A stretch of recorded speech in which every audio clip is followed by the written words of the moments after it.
Thank you very much for inviting me to the Shetland Dales Forest PB webinar, learning about results-based approaches to managing habitats. I'm here to talk about the Payment by Results project that we've been running in the Yorkshire Dales National Park in conjunction with Natural England. And we want to sort of explain to you everything that we've been doing over the past 5 years now.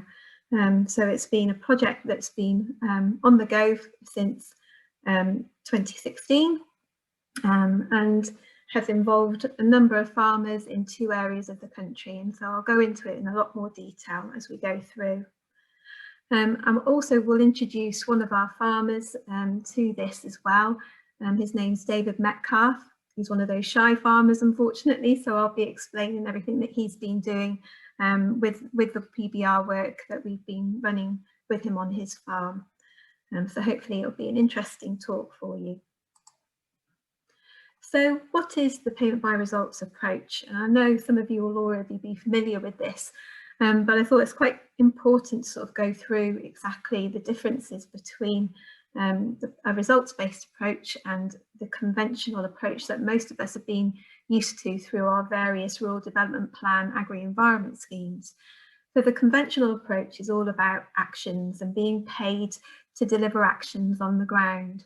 And for most of the time, you're required to provide proof of that action, either through a stocking calendar or actual receipts of work that's been done, and also sort of making sure you're meeting deadlines and things like that for certain management actions like hay timing. And so you have to follow these sets of prescriptions. You haven't really got a choice as a land manager in what to do. You just follow these prescriptions and you aim to achieve the intended outcomes as depicted within your agreement. Whereas a results-based approach, it's all outcomes-based. You are judged on what the outcome you've achieved rather than how you've got to the outcome. And so there are no prescriptions. And for most of the results-based approaches across Europe and in this country at the moment, it's all linked to a variable payment rate as well. So you could achieve more and get paid more, or you could achieve less and get paid less. But it's all based on your action and how you determine to actually achieve that goal. So for the payment by results trial that we've been running in conjunction with Natural England, was originally set up with the European Union for 3 years from 2016, and then from 2019 it's been paid for entirely through by DEFRA.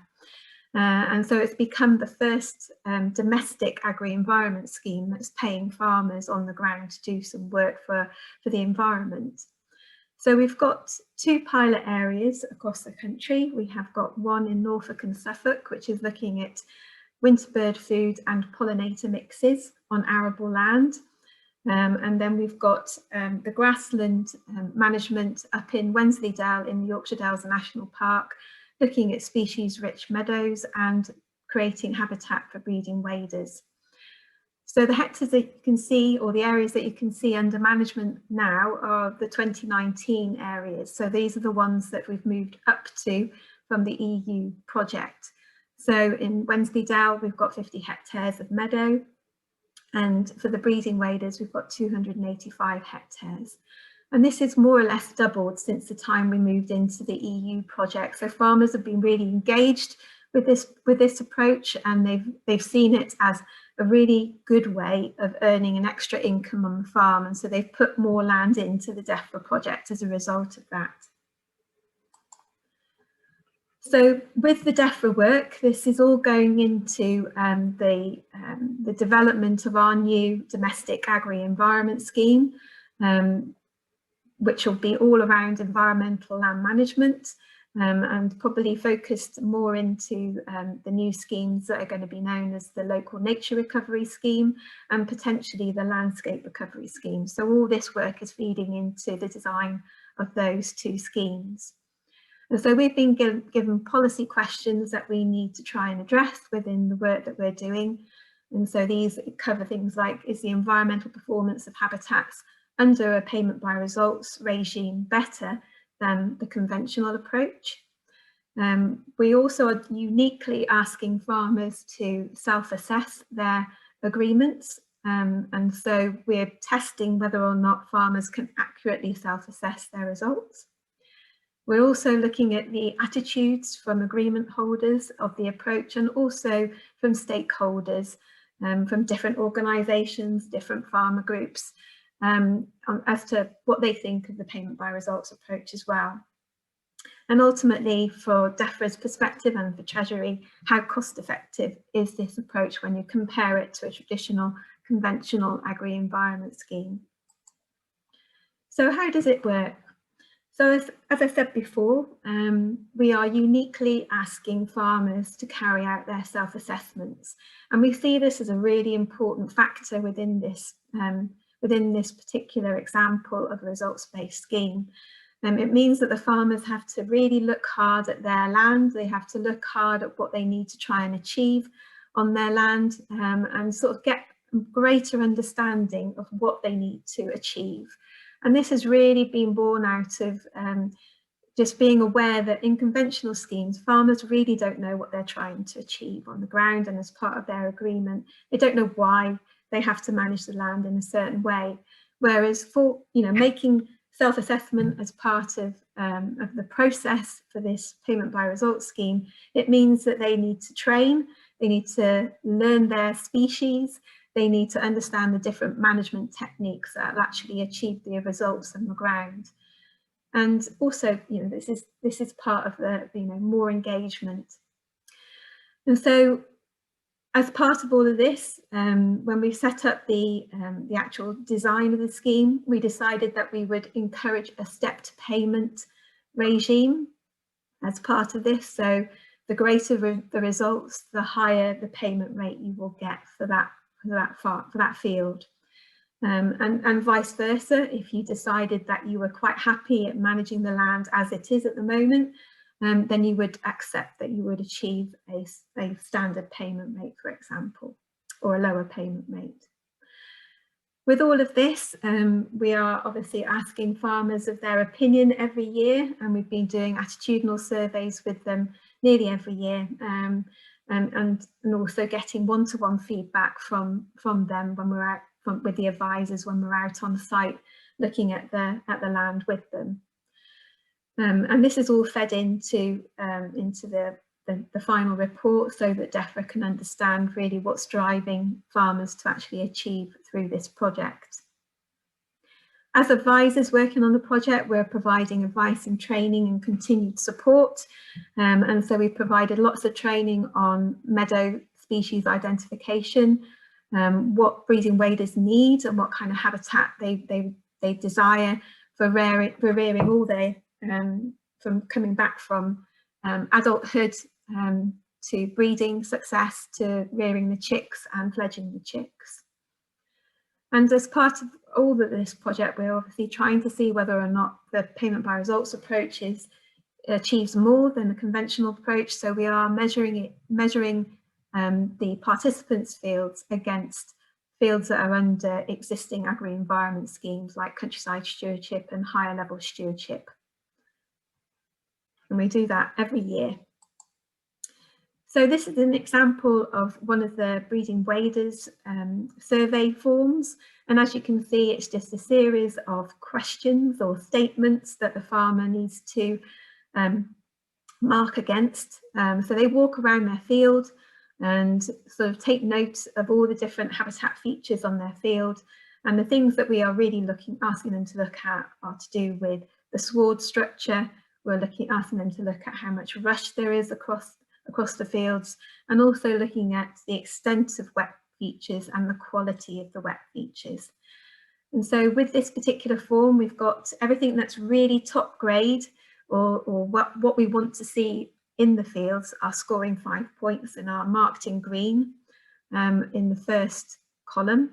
And then we've got sort of an amber column where it's sort of moderate condition characteristics, and then we've got poor habitat characteristics in the right hand column, and those are marked in a pink or red colour. And so the farmer walks around and he marks up his field according to what he sees on the ground. and this will then give him a total score of 31 points. And this is a similar kind of approach with the hay meadows. What we've done with this is actually look at it from a species only perspective rather than a habitat feature perspective. So we've taken the species as being the habitat feature that we really want to assess for. And all the flowering plants that we actually see within an upland hay meadow within our national park are listed down here, and they are scored, or they're weighted with a score according to how rare they are. So the rarer they are, the higher the score they get, and the more common they are, the lower the score they get. And so the farmer walks across his field corner to corner along a straight line, which he follows the same line each year, and he stops 10 times along that line. And when he stops, he looks around him in about a metre radius, and he marks down all the plant species that he can see that are marked on this form. And then he achieves a total meadow score at the end of the 10 stops, because he multiplies everything up that he sees. There are also some negative plant species that we've got in there, which gives them a negative score. And those tend to be all the weed species that you don't want to see in your field anyway. And so the farmers are sort of guided by this in terms of this is what they don't want to see. They don't want to get a negative score. So they decide to make sure they control those weeds. So as said earlier, we've got these different payment tiers according to how good quality the condition of the habitats are. And for both the meadows and the breeding waders, we have 5 payment tiers. And you can see on here how the points vary between the tiers, and they're all equal banding. So we've got about 5 points between each band, 5 to 10 points between each band for the breeding waders, and we've got about 39 points between each band for the meadows. We decided to increase the width of the band for the meadows so that we would reduce the sensitivity of it. So if there were changes in the structure and the frequency of species being seen within the meadows, then it didn't have too much of an impact on the score year on year. So in summary, and as a result of all the discussions that we've held with the farmers every year, as well as the attitudinal surveys, we've been able to come up with some of these results from the project itself.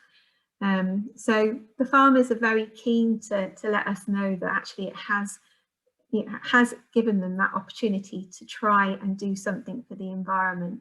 It's made them decide to do things differently, and on average, we've seen that the farmers have done 5 different management actions over the years to try and achieve their goals, all the way from adding wildflower seed to their meadows, growing plug plants, putting lime on, all the way through to mowing rushes and creating scrapes and more wet areas for the breeding waders. The farmers see this as a fairer approach because they are actually in control of the management themselves, and they can decide how far they move along that the payment tiers themselves. It's under their decision, and that means that they have actually engaged with it a lot more, and they've sort of taken it on board, and they understand a lot more of the ask from them. And I think it's been quite interesting sort of talking to them about the different habitats that they've got on their farm and the species they have. And they didn't realise, I mean, we're in a really good spot for breeding waders, probably not as good as Shetland Isles, but we are doing pretty well in terms of having stable numbers of breeding waders within the national park. And the farmers just did not realise how important and how rare curlew and lapwing were to the whole country, and they do now, and they actually really value them a hell of a lot more. One thing that's also come out of the sort of attitudinal survey is the amount of advice and support that we've provided to them. Of course, we would do that as part of a pilot project, but actually it's something that the farmers have highly valued. They've been missing this quite considerably from the existing agri-environment schemes. The advice and support side of things has not been as well resourced as getting farmers into agreement. And so they found that this has been really helpful for them to make sure that they're on the right footing to move forward. They understand what they're trying to achieve. And if they do the odd thing that's not quite right, then we're there to sort of help them move forward and get it right the next year. They've been able to do their self-assessments. It's taken a little bit of time, but they're very confident with their self-assessments now. And they've really appreciated the amount of training that's come forward with it. And they've also engaged with one another. And that's quite an important thing to remember about this. They've actually talked to one another about how they're managing their land for these habitats and for these species. And I don't think that really happens as a general rule when you're talking about conventional agri-environment schemes. And this has all sort of led to this amount of flexibility, pride, reward. They feel that they're being trusted now with looking after these habitats. And trust works both ways as well. We trust them to actually achieve and go forward in achieving the results that we are after. And I think from Natural England's perspective, this has been quite a real eye-opener for them as well. It's less of the stick and more of the, the persuasion and the encouragement really, which is great. And as I said earlier, it's that attention to detail. They understand what they're trying to achieve now. So really, from that perspective, from the farmer's perspective, it's actually done well. However, when we come round to answering the policy questions, we've only had, well, I suppose we've got to remember, we've only had 5 years of management on this, and habitats do take time to change, but we have had some results. And so when we're answering the policy questions, we can be quite positive about some of the habitats that we're managing for. So in particular, the breeding waders and the arable options are performing well or better than their conventional counterparts. And with hay meadows, initially we had an extraordinary bounce of improvement to these meadows in the first 3 years, but then it sort of actually flattened off, and it actually shows over a long-term period there is no difference between a conventional approach to hay meadow management as opposed to a results-based approach. But you can probably understand that that would take longer than 5 years to achieve. And so we're hopeful that, if this is taken on, we would be able to move in the right direction. I think it's important to note that we haven't done worse than the conventional scheme. So that's a positive in itself, I think. And then moving on to, can farmers accurately self-assess their results? And suppose they have, 60% are achieving the same range of scores within the same payment tier as the advisors. However, it's got this 40% that aren't, and that is still quite a high number if you're going to try and move this approach into a national scheme. And so we're looking at why that might be the case. And there are a number of reasons that are behind all of that. And in particular, things to do with the weather, the timing of the assessments as well, may be completely different to when the advisors went out compared to when the farmers went out. And that can have quite a big impact on the final scores.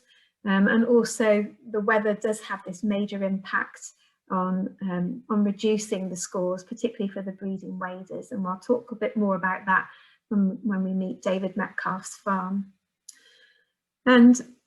But overall, farmers and stakeholders are broadly positive about payment by results. The agreement holders especially are.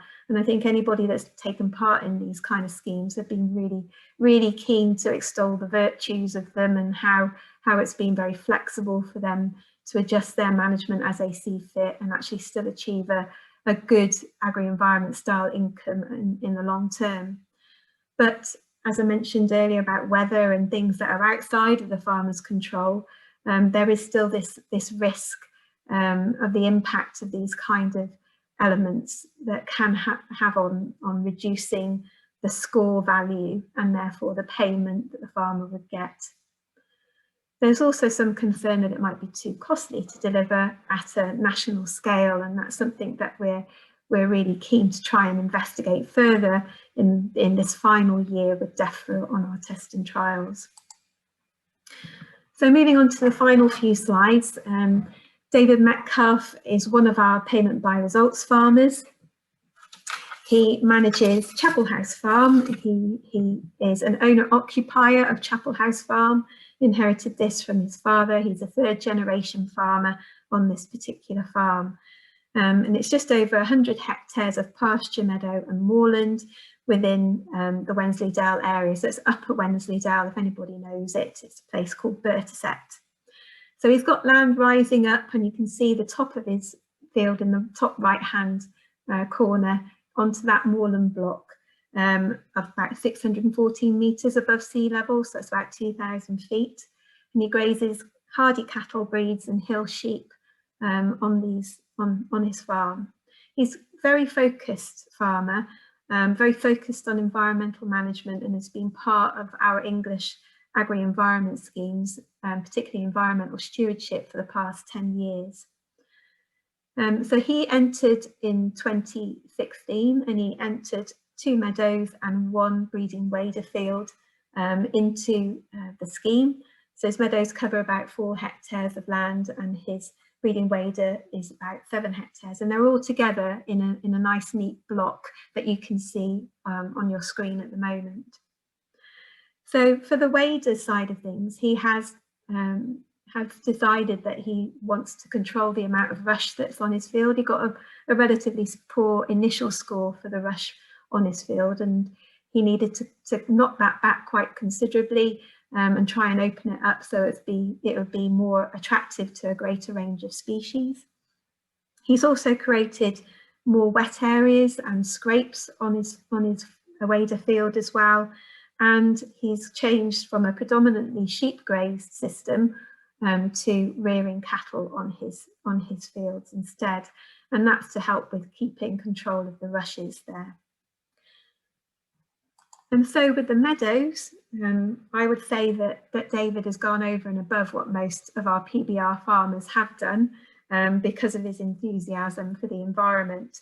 He's been very keen to restore his meadows, and some of the top one that you can see in the left-hand picture on this slide is one of his wetter meadows, and it suffers a little bit from soft rush coming in as well, and it leaches, so it's quite acidic in nature. So he's been really keen to try and address this issue and try and increase the species diversity.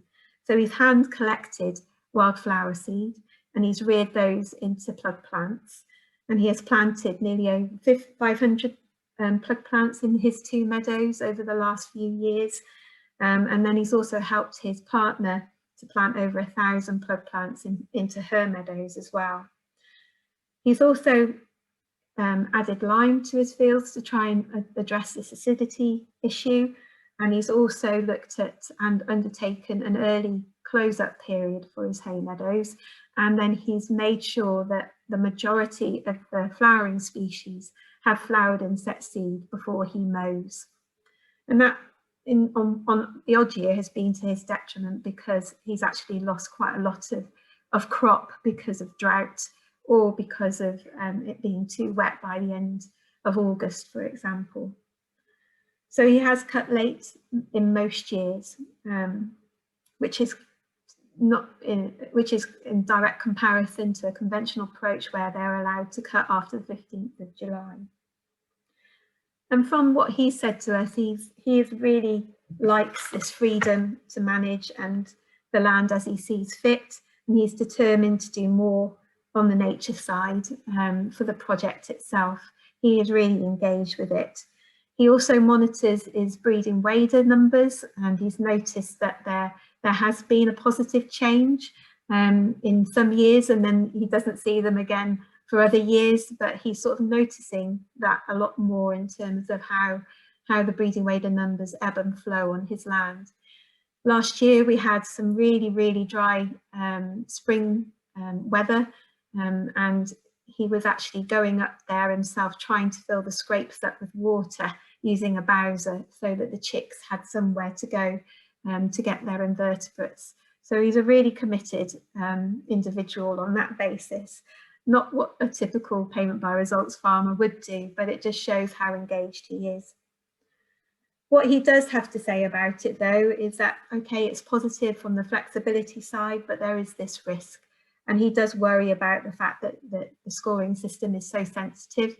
And it's more about the scoring system and the impact that weather can have on his payment that he's really particularly worried about, not the fact that he can, you know, have more flexibility for the management. So weather does have too much impact from his perspective, and that needs to be addressed with all of this. But when we look at his scores, you can see that there is improvement to his meadows, albeit quite gradually. And in one meadow, you can see that it's peaked in 2018 and then it dropped down last year. But this could be just part of the diurnal changes that a meadow experiences. But when you look at the long-term trends, it actually is showing that both meadows are improving over this period of time. And on the bottom table, you can see that for his wader scores, they've gone up and up and up until 2019, where he's got the maximum score of 40. And then last year he dropped down to tier 4, unfortunately, which means that, you know, between the start and end of the project, he's not necessarily improved his field from a score perspective, but that is down to the issue with the weather, and that's why we need to try and address the payment by results technique that we're using, the methodology that we're using. And so I'm just going to leave you with a couple of pictures that David took on our behalf of snipe, curlew and lapwing chick. So I just thought it'd be nice to end on that note, and thank you very much for inviting me along.